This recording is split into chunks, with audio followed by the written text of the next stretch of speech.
Assalamualaikum warahmatullahi wabarakatuh. Sebelumnya perkenalkan, saya Arifah Fidela dengan NIM 192231078 dari Gizi 5A.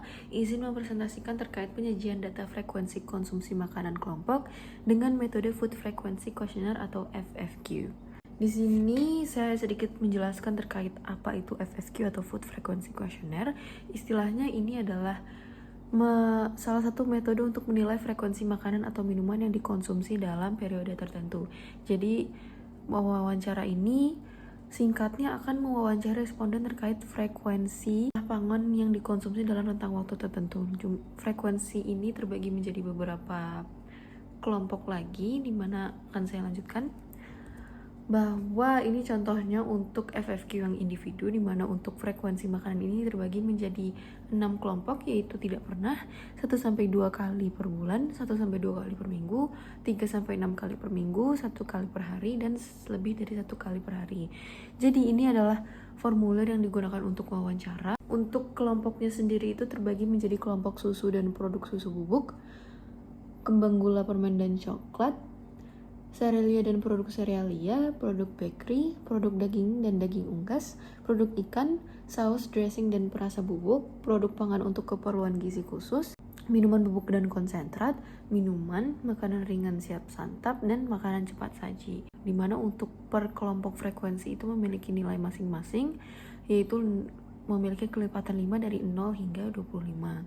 Hasilnya ini akan dihitung dan dimasukkan dalam 2 kategori besar lagi, yaitu kategori jarang dan sering.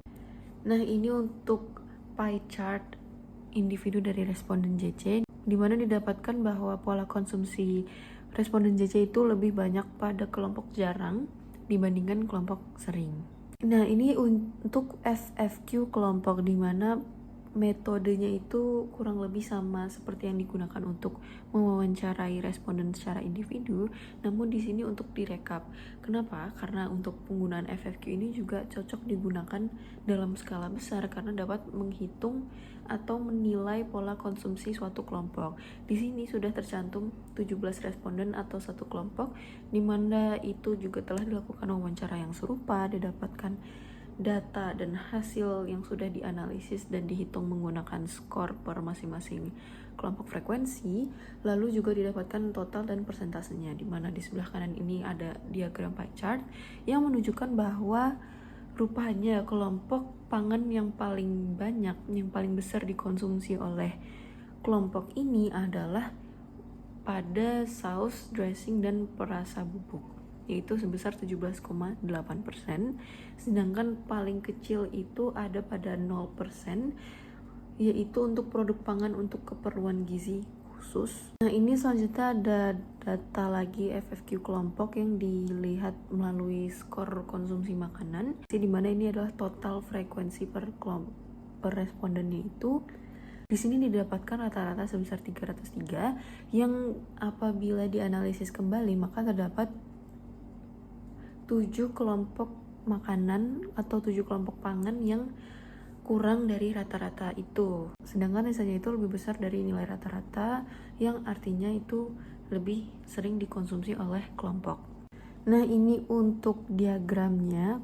Ini dari sini dapat dilihat bahwa ini dibagi menjadi kelompok jarang dan kelompok sering, di mana untuk kelompok jarang itu lebih banyak, lebih tinggi hasil diagramnya, sehingga dapat disimpulkan bahwa kelompok ini itu lebih sering konsumsi makanan secara frekuensinya jarang dibandingkan sering.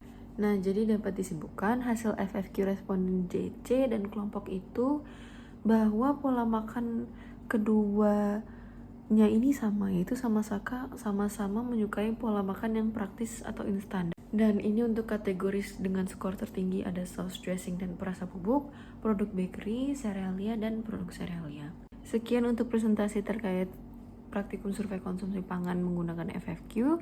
Mohon maaf bila ada kesalahan. Terima kasih. Wassalamualaikum warahmatullahi wabarakatuh.